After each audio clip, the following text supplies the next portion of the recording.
Hello, Michael Vandergrift here, MCV Realty, bringing you another episode here from the Real Estate Professor, the day in the life of a realtor in a hot market. Okay, first, we got this house. Client texted me, she wanted to see this house Saturday. Well, come to find out, call the other agent. I know it's a hot market. Houses are going so fast, you can't wait that long. So, what I do is I'm coming out and I'm doing this virtual showing today to send to my client this home that she's interested in, because it has a pending offer already, and we have till Friday night to try to put in another offer to beat that out if she's interested in this home. You can see it's a nice, lovely neighborhood, piece of life. Got the neighbor over here working on the landscaping. Already got a ton of beautiful landscaping out there, and I got a cornfield here and another field behind you. So neighbors aren't too close. Got that whole rural feel. And we'll start out. So you always want to check out your neighborhood.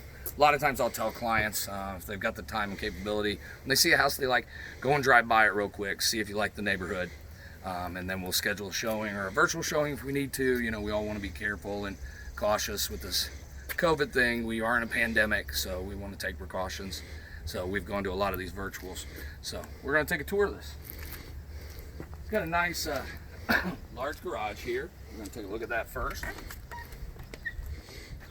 And it has one of my favorite cars. Looks mid-80s IROC Z. Love these. Definitely going to see what they got under the hood here. It's a 305. This is a good chance that this would be a personal property item. And a lot of people don't know that if you're not in real estate, you don't understand these things, but there's real property and there's personal property. Well, as a real estate agent, I sell real property. That's pretty much, what do we got here? We got a 2 port injection. Is that 350? That's 5.7, I bet. I bet $1 do a donut. Yep. So in real estate, there's real property, which is the land and anything attached to it. Buildings, what we call improvements on the property. Buildings, barns, sheds, pole barns. And then there's personal property, which is anything that's not attached to the land or the walls. Which we've had some debates. We just had a recent legal issue over somebody took a basketball goal from a house. And anytime there's personal property, which a basketball goal can be unhooked, so it is technically personal property, but most people don't take them. But it is, when you're buying a home, anything that could be removed, if you're wondering about it, you need to put it as personal property. Usual items in personal property are the appliances, dishwasher, dryer, water heater is usually included on that. So because they could be removed, but whether they're included in the sale or not. And if it starts to get a really long list of personal property, like say you're buying a couch, if you agree with the seller that you're buying a couch or something, you'll do a personal property addendum to add on to it. It's kind of like a bill of sale for personal property, because it can't be, especially if you're financing, it can't be on there. The finance mortgage brokers don't like to have a lot of personal property on there. Run into it a lot with pools and pool equipment, because they're not lending for that value. They're just lending for the property value. So it goes into that. Take a look at this one. Just came back on the market. So it had an accepted offer and it fell through. They did not disclose what the reason is. Looks like you got an extra garage over here too. A nice mower there. Looks no major structural issues. Nice. It looks like an epoxy type floor. It's got the brakes in it too for the concrete to move some, because you always got to remember your ground moves.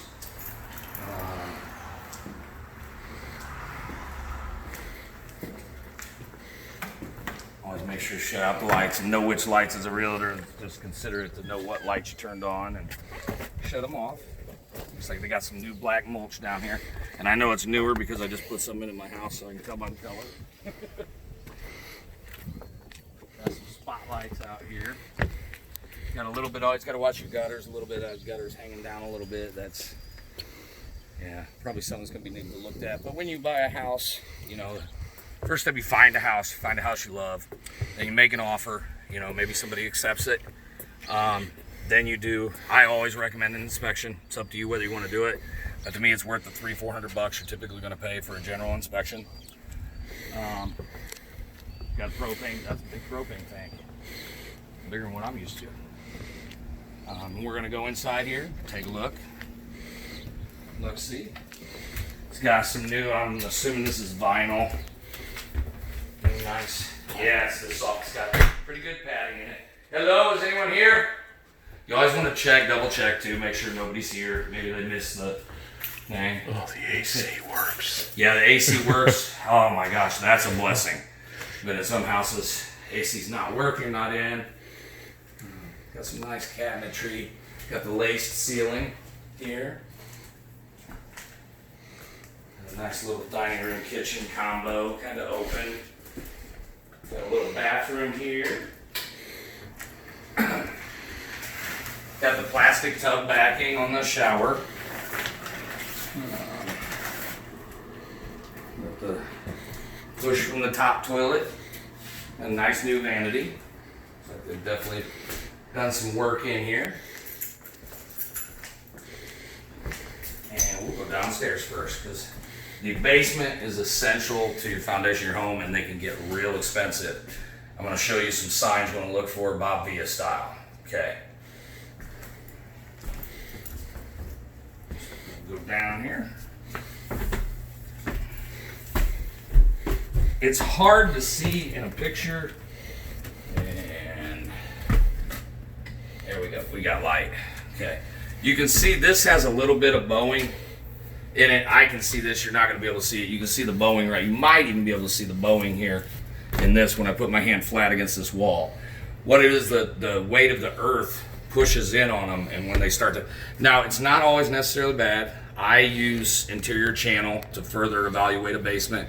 Like in this, where I'm seeing an issue, I'm going to have the general inspection come out and do a general inspection of whatever my buyer's preference is. And then I'm going to recommend to have interior channel come out and take a closer look at the basement to see what might need to be done. Looks like they've done some repairs here too, and I'm not an expert on that, so I just try to watch for the bowing. And you always watch for water and signs of water, because there's always going to be water in your basement almost 99% of the time, unless you have one of those special systems to take it out.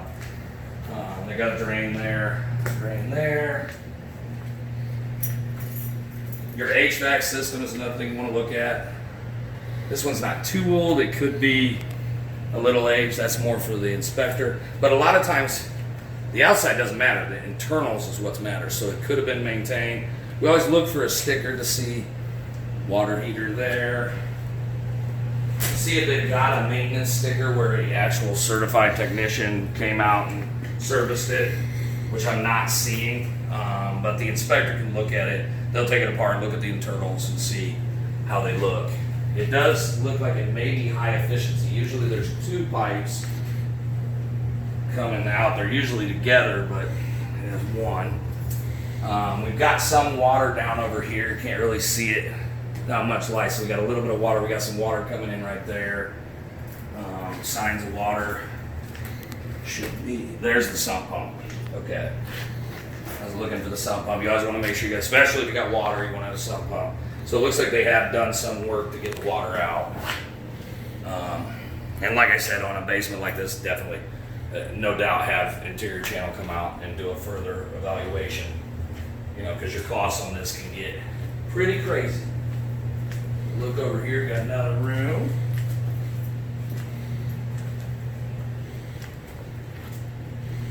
And a little window here, which, you think this would be considered egress? I don't think this is big enough. Not for me, it isn't. I now have to get a clarification. Egress is, to consider a bedroom in the state of Indiana, you have to have, it has to be minimum 9 by 9, and it has to have a 48-inch egress to get out and an ingress. So a doorway is an ingress, and this might be about 48 inches, but this window may or may not. I'm going to check on that regulation and get back to you later to see how big, because yeah, only a small kid's going to fit through that thing. And trust me, we had fires. They happen. I've known so many people that have been through fires. It's something, when you're in a house, you want to make sure, I mean, that your family's protected and has ways to get out in the case of a fire. There's the well tank.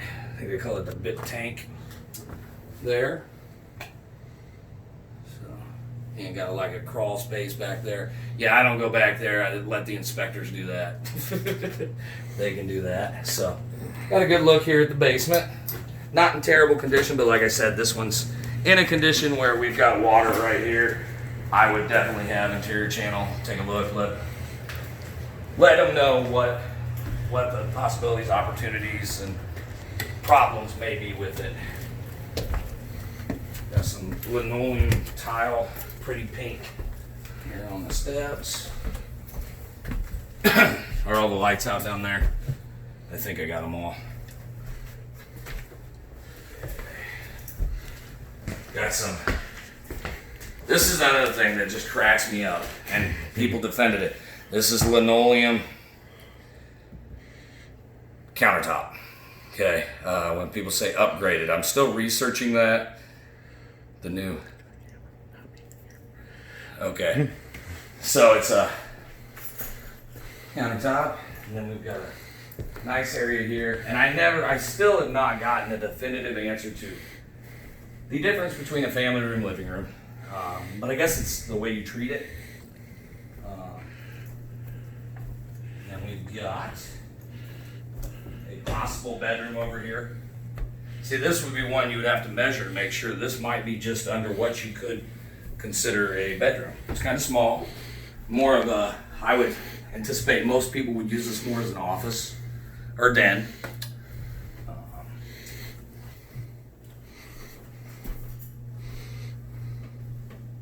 It looks like it's got pretty solid bones, got some solid bones, got some neat old the curves and stuff. Here's another. Let me get over here. Got newer vinyl windows. These could be 20-some years old. Can't really tell by looking at them, but they are newer. They're not original with the house. Got some closet doors that should go back up, but I got a decent sized closet here. That used to be a regulation for a bedroom in the state of Indiana, but it's been removed for some time now. And we have several entrances to this house. You got at least 3 entrances I'm aware of at the moment. This is the road towards Franke, the door towards Franke Road with a nice little patio out here. Nice little front porch patio. And you look and see you have no neighbors across the street. Got some nice vinyl siding, not very old, I can tell by looking at it. It's not real aged.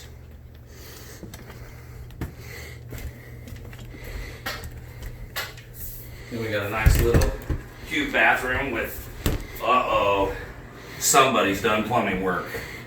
Love access panels. Make it so much easier if you ever got to work on the plumbing. Got the nice economy plastic back, works just fine.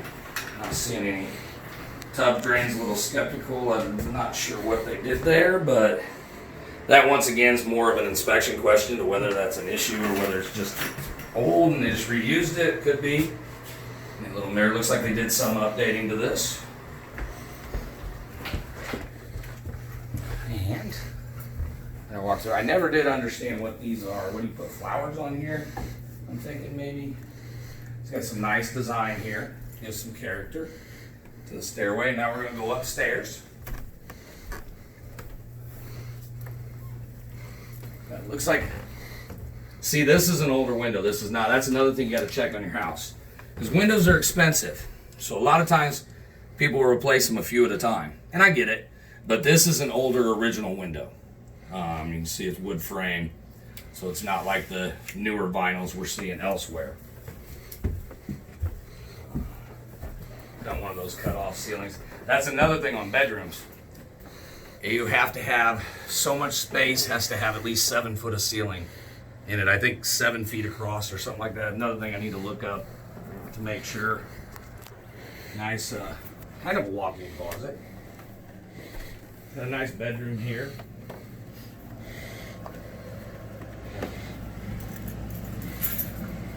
Definitely. We've got an AC unit back here. I know we do have ductwork. I have not seen if it has a central air unit, but I know it has an AC unit right there. But it is cold. It feels good in here. Definitely. Got a little closet here. And I'd assume this is probably the master bedroom. Most likely. So, yep.